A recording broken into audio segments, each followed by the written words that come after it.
Hello, and welcome to our true melee combat build guide.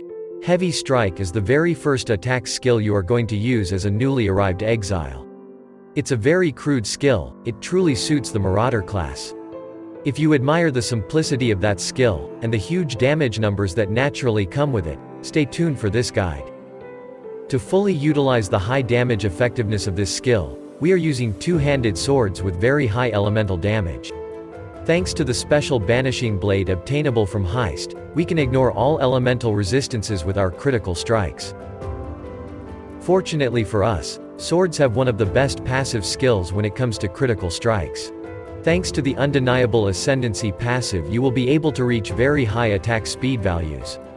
It works great with flat elemental damage values to boost your DPS, and makes this build very smooth to play.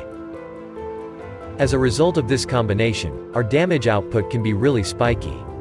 You will easily notice when you deal a critical hit with double damage, as it will take a large chunk of enemy life and inflict powerful shock. Heavy Strike is essentially an improved auto attack. You swing your weapon to deal very high damage and slightly knock back your enemies. It has high damage effectiveness and comes with a built-in chance to deal double damage. To be able to fight enemies face to face, we have chosen the Juggernaut Ascendancy. It provides amazing mitigation against physical and elemental damage and makes you immune to the most slowing effects. With Fortify and all your endurance charges, you will fear no one. The clear is pretty good for a melee build, but it's a bit lacking when compared to other archetypes. The amazing single target damage it can provide lavishly compensates for the clear speed. Overall, it's a pretty cheap build, but we advise against starting a new league with it. As an attack build, you simply need a good weapon to deal good damage. If you have some currency set aside and want to experience true melee combat, this is the ideal build for you. All unique items on this list are very good at fulfilling their purpose, but none of them is mandatory for this build to work. You can gradually progress towards them with just rare items equipped. Replica Abyssus is quite impossible to beat when it comes to pure damage, however, it makes you more susceptible to elemental damage. When it comes to defense options, the Brass Dome unique armor is unmatched. It reduces your maximum life, but grants tons of armor, maximum elemental resistances, and disables extra damage from critical strikes against you. Lauraweave is quite tricky to get with good rolls, but once you do, it's a very good mix of offense and defense. Having maximum resistances set to a certain amount makes you immune to a map modifier that lowers said resistances. Meganerd's Vice adds a melee splash effect to all your attacks but also gives them knockback. You can get good corrupted implicits on them very easily, making them very competitive with well-rolled rare gloves. Use the alternative quality Heavy Strike gem to reduce the knockback effect. You can also use pair of Kaom Spirit gloves to generate rage at the cost of your life regeneration. It will allow you to use the Berserk skill quite often. Mantra of Flames gives a lot of elemental damage to your attack since we have a lot of buffs at all times. Try to get one with good corrupted implicit. You can get a lot of damage from Watcher's Eye with proper modifiers. It will also affect the auras you will be running, as there are 3 viable choices that are quite similar on their own, but a single modifier from this jewel can make a huge difference. You have a lot of passives suitable for lethal pride in the duelist area. Try to get one with Leech and chance to deal double damage. You can use the Path of Building tool to determine the effects of particular seeds. You can borrow very strong passives from other Marauder Ascendancies by using Forbidden Flame and Flesh jewels. Most notably, Tukahama, War's Herald passive gives a lot of damage while being relatively cheap. The rest of your gear consists of rare items. The most important one is of course your weapon. There are many useful modifiers available on rare gear, so try to mix the offense and defense qualities according to your budget. A good sword is the most valuable gear piece of every warrior.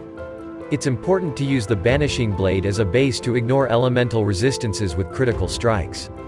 Try to get a improved base critical strike chance and high elemental damage values on it. You can simply wear a rare armor with lots of maximum life, elemental resistances, and some useful modifiers to boost your damage, such as additional critical strike chance for attacks or improved aura effectiveness. You will mostly move around by using the leap slam, so movement speed is not that important on your rare boots. Try to get a lot of maximum life and elemental resistances here. If you prefer better map clear and don't plan on fighting bosses all the time, you can use rare gloves with maximum life, additional strike targets, and attack speed. Try to get a lot of maximum life and resistances on your belt.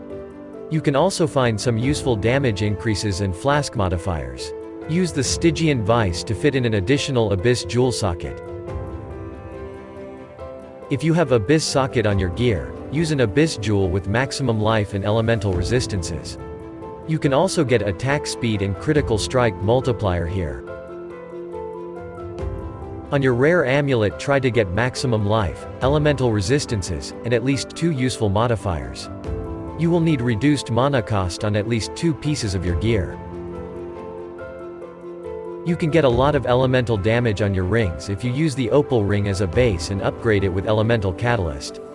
Pair it with maximum life, resistances, and reduced mana cost of skills.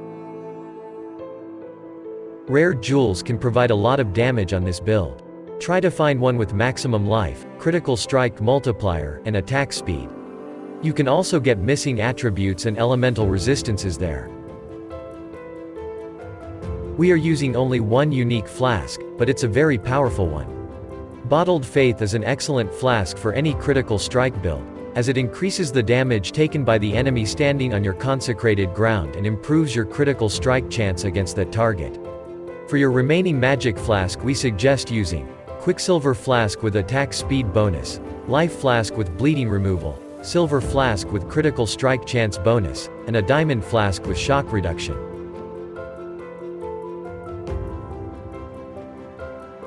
Heavy Strike performs a powerful swing that deals damage to a single enemy and knocks it back, with a high chance to deal double damage.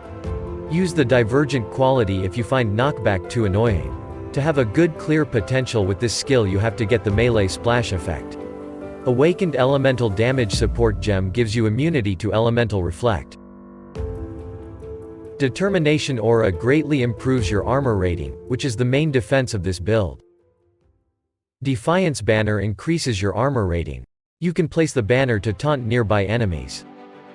Precision grants a lot of accuracy rating and critical strike chance. Accuracy grants you a lot of attack speed thanks to the undeniable passive. Herald of Ice grants a bit of cold damage to your attacks and causes explosions when you kill a frozen enemy. Drop it if you have issues with your mana reservation. Haste grants you a lot of attack speed, which improves your damage and traveling with Leap Slam. Use Vol Haste for short bursts of additional speed. You can also replace it with Anger or Wrath for better DPS, but less mobility bonus. Enlightened Support reduces the mana reservation of all linked auras. Ancestral Warchief improves your melee damage by a huge amount. You must be in close distance to activate the buff effect. Ancestral Protector, similarly to the previous one, grants you a lot of attack speed. You will need multiple totem support to be able to summon both totems at once. Assassin's Mark increases critical strike chance against marked enemy and gives you a chance to generate power charge on hit. You can automate it with the Mark on hit support gem. It costs quite a lot of mana to cast this mark, so you should also use the life tap support gem to pay that costs with your life instead. Leap Slam is your main movement skill. Close combat buff from your main attack makes it nearly instant. Hitting an enemy with Smite will give you a lot of lightning damage to all your attacks for a short duration. You don't need this skill at all times, just when you fight a tough opponent. Use the Faster Attacks support gem to make whole setup smoother to play. You can also use the increased duration support to make the Smite aura last longer. Molten Shell grants you a defensive shield based on the amount of armor you have. Bind it to your left mouse click to use it automatically when you move. Blood Rage gives you a short buff that refreshes on kill. It grants you a lot of attack speed and a chance to generate Frenzy Charge. In the Bandits quest, it's best to help Aramir and kill all bandits to get 2 additional passive skill points. You can also choose to help Alira to make your early gearing easier thanks to the elemental resistances and critical strike multiplier. As your major Pantheon god's power, you should use the Soul of Lunaris. Its upgraded version helps with the penalty you get from wearing the replica Abyssus. As for the minor god's power, it's best to use the Soul of Shikari, as it will greatly help when dealing with the chaos damage. You could also use the Soul of Abarath to be unaffected by the burning ground effects. The passive tree is quite simple and straightforward. You just want to take as many critical strike and maximum life notables as possible. Unfortunately, there are almost no passives in the Marauder area that would improve your elemental damage. Most of your increased damage modifiers come from your endgame gear and endurance charge stacking, while the passive tree focuses only on the critical strike chance and multiplier. To avoid struggling in the early acts of the campaign, you should either prepare a bunch of useful uniques, or use the physical-based attack setup and grab a few additional passives that you will refund later. The Tribal Fury notable is very important when playing with any strike skill, as it will tremendously help with your clear. The Fortify Mastery will grant you Fortify on hit, making you much more durable without any effort. You can get a lot of endurance charges with this build, but there is no point in investing them before you acquire a way to actually generate them on bosses. Elemental Mastery and proper Pantheon power will allow you to run Elemental Reflect maps before you get your awakened elemental damage with Attack's Support gem, and you can swap it to the increased effect of ailments later. It will help you apply big shocks on the enemies. That's all you need to know to successfully play a true melee heavy strike Juggernaut. We hope you enjoyed the video. If you have any questions, please ask them in the comments. Leave a like, subscribe, and see you in the next video.